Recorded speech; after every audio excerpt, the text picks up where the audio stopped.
with Spider Loke, Most Easty, aka BJ Keyway, and the Google Gang. Let's go!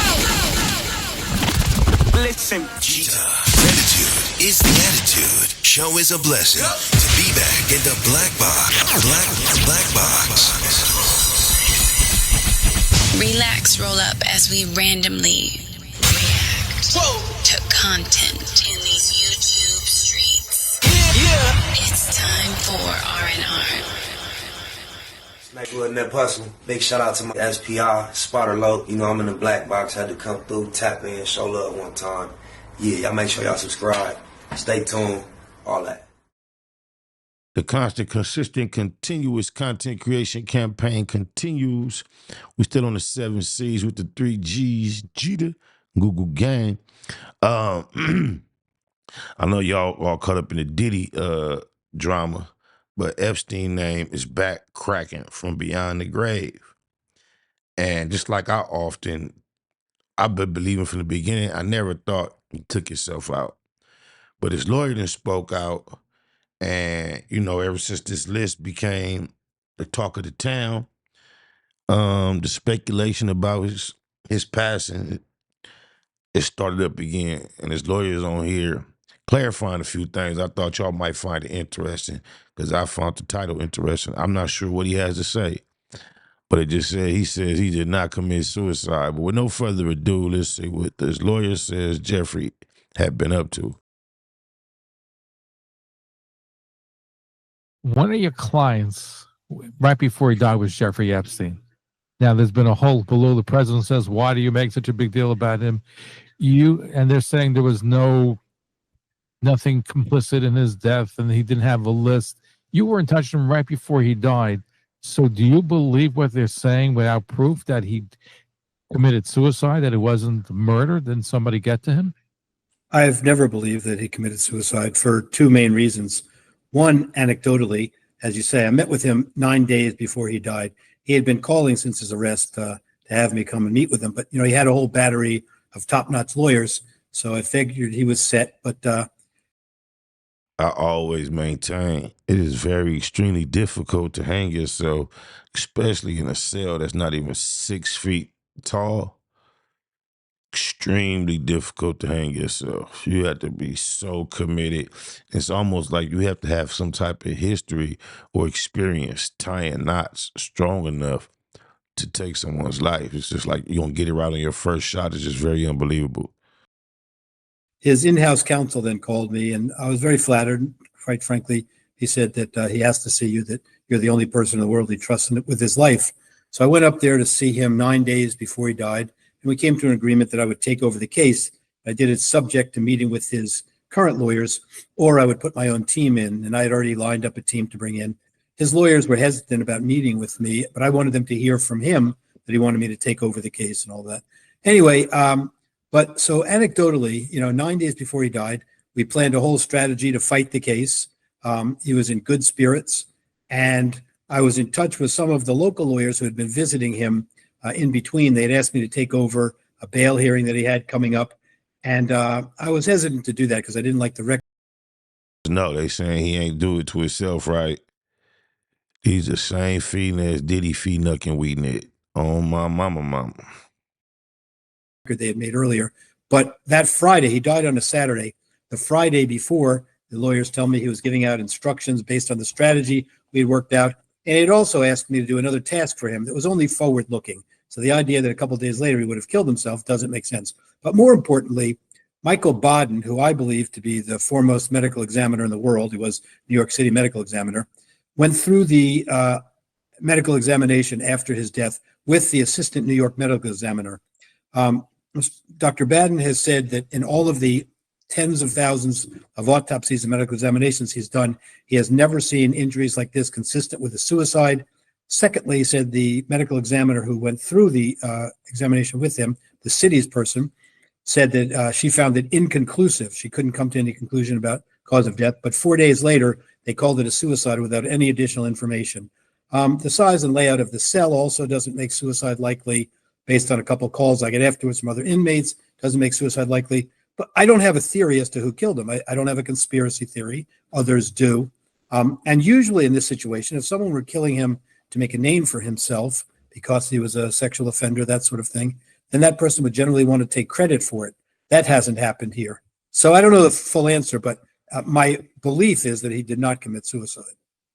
So, what do you make about the fact that the director of the FBI and the Justice Department are saying there's no conspiracy here? He committed suicide.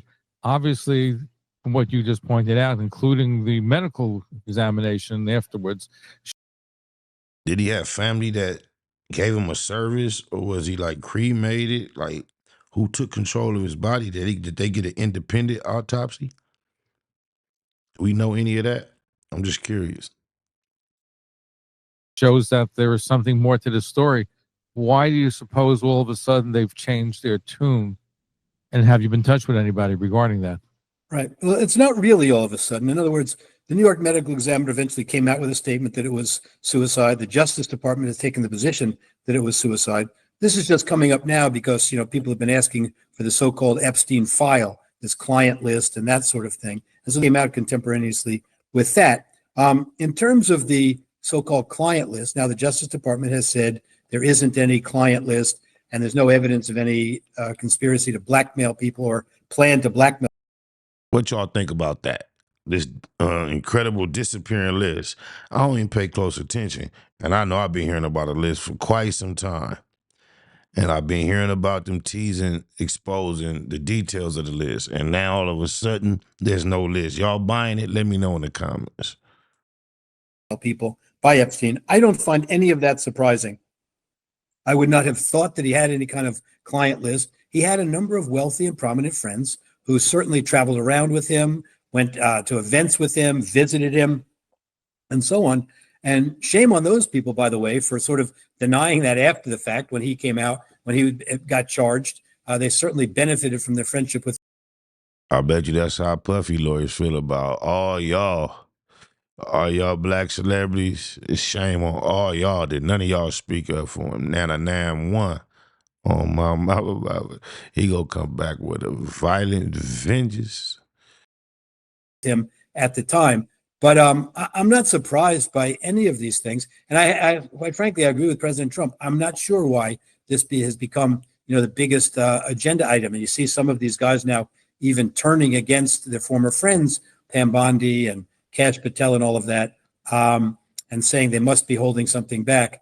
And Elon Musk came out with something a couple of weeks ago in which he said that the reason they're not turning it over is because Epstein had some bad information about President Trump. I felt compelled at that time to come forward. That I knew for a fact wasn't the case. I had to. How? If you're not confirming whether or not there are any lists, how can you know for a fact or guarantee what may or may not be on the list, bro? You're not talking to no dummy. I could heard you quite gooder than you expected it. Oh, my mama, and them. Discussed it, Mr. Epstein. It's something that he wanted to bring forward. He didn't like people being falsely accused of things, especially people who had been friends at some time. As you may know, there'd been a falling out with President Trump. President Trump had kicked him out of his club down there, and so on. So I came out with that. What did they fall out over? And usually to kick somebody out and have a fallout, y'all had to be kind of cool, kind of close at one point or another. We know what type of guy Epstein was, and we know Trump isn't the most modest man on the face of the earth. I'm just saying.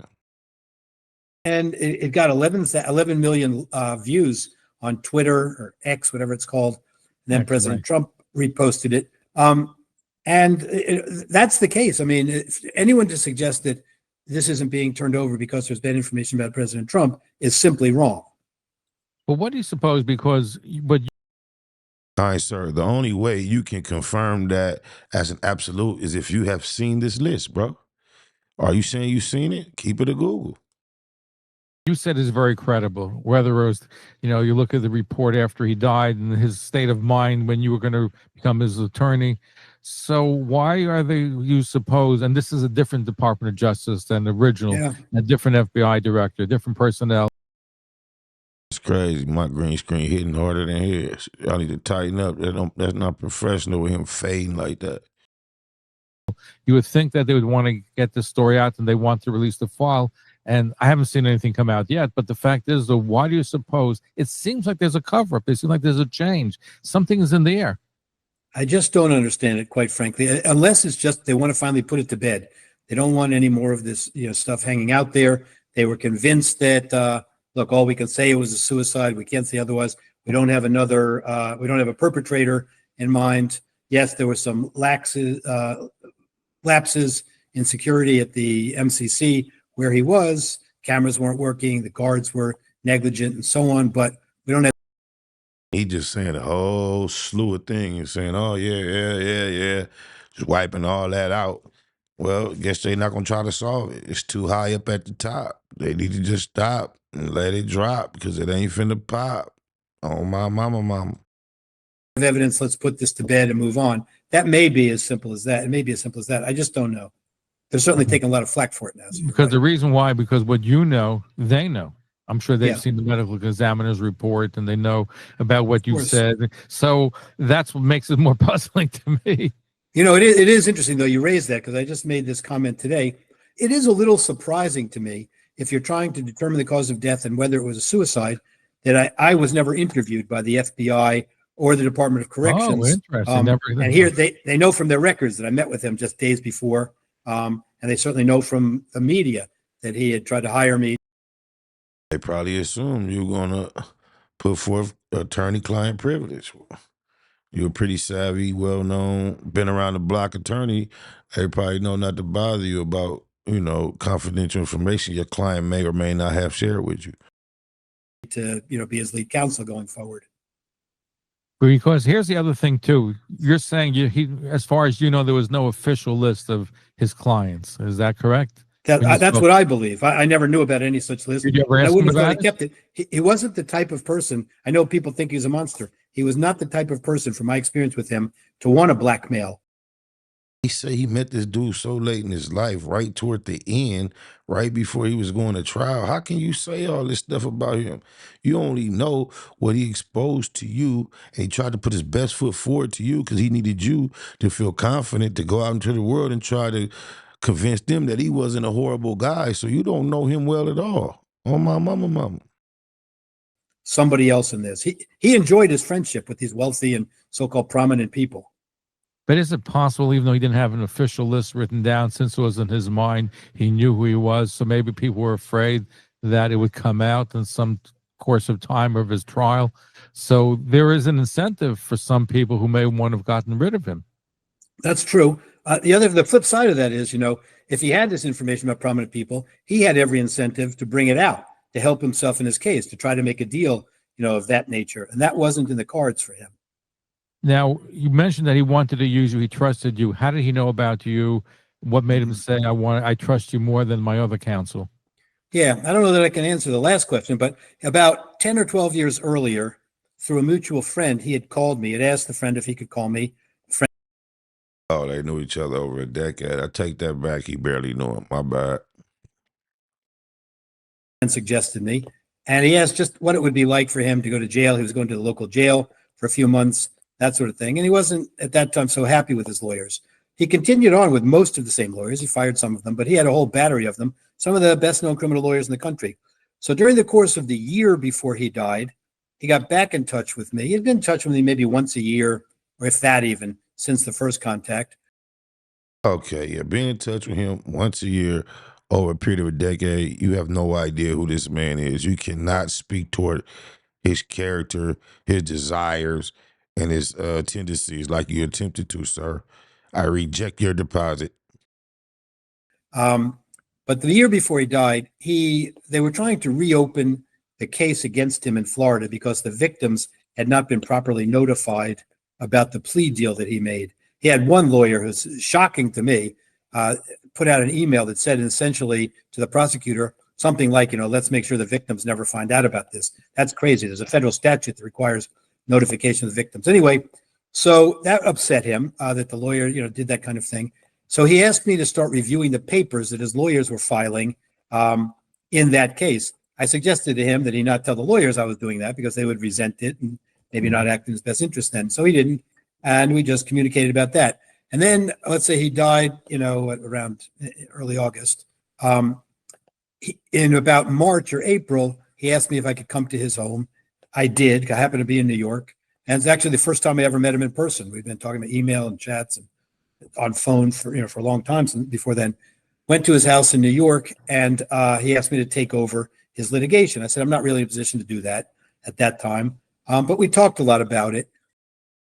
You got big dough when you could turn down the Epstein case. I ain't in position to get that bread right now, buddy. You cooked anyway. They finna throw the book at you. But yeah, I pass. That's because you got cash. And look how the white people live. He got dollars up the ass, but his house don't look all extravagant. You know what I'm saying? Pretty humble, modest. But I know he got it. And interestingly, maybe your viewers be interested. He asked me to stay to meet his lunch guest. So I said, look, I'm here to talk about a criminal case, possible criminal case. I don't think you want me meeting your lunch guest. He said, no, I want you to meet him. So I went downstairs, and waiting by the dining room table was Ehud Barak. Oh, wow. They were in business together. And interestingly, yeah, I don't care nothing about no Ehud Barak. I thought you were going to say something about Barack Obama. Oh, my mama. Y'all do me a favor. Matter of fact, do yourself a favor. Be about your marathon at all costs.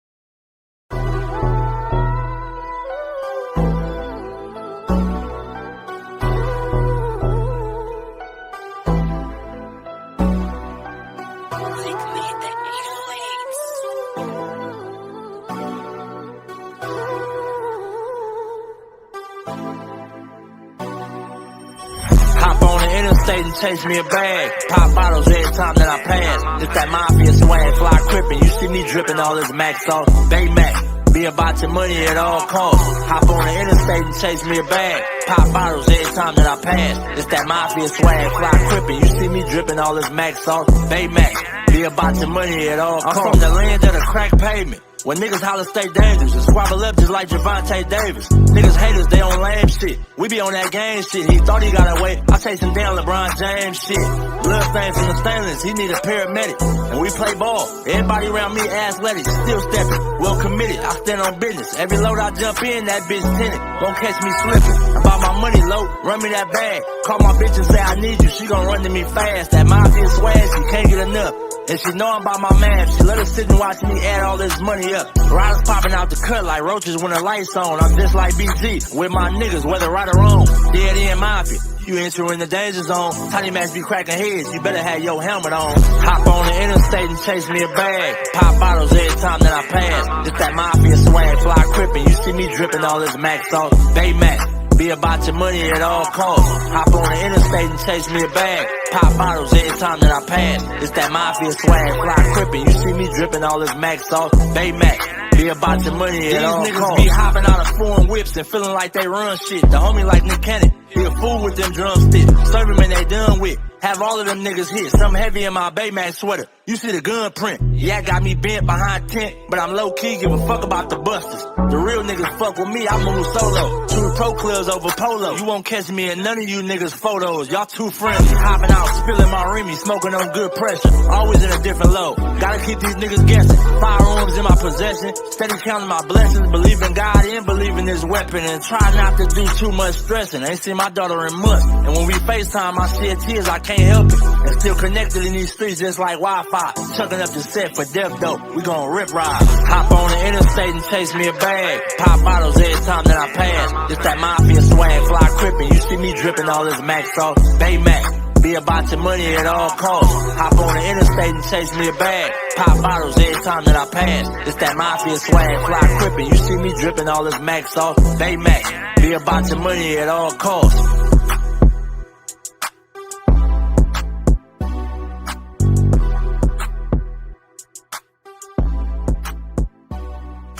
Neighborhood Net Hustle. Big shout out to my nigga SPI, Spotter Low. I'm in the black box. Had to come through, tap in, show love one time. Yeah, y'all make sure y'all subscribe. Stay tuned. All that. It's the homie cook-up boss, goddammit, Cub Low. And y'all tuning in to the Wake and Bake Show with goddamn it, the homeboy Spider Low. Here with SPI, the realest nigga in LA. Spider this bitch! My nigga Spider Low. Spider Loke, nigga. Spider Low. Spider Low. Spider Low. Spider Low. Spider Low. So Spider looks at me because we go back to the juvenile side of the county. What the fuck? My nigga. Spider Low. Spider Loke. Shout out to SPI, that motherfucking nigga. Spider Low, Wake and Bake. Better keep it Google, nigga. Loke is in LA somewhere doing what he's doing. In the words of Spider Loke on my mama's mama. Spider Loke's gear. This is Bay Mac. Nate Blood, C-Mac. Shout out my Loke, Spider Loke, huh? Nate Blood on Hood. It's a beautiful world. You fight me? Fight, quit.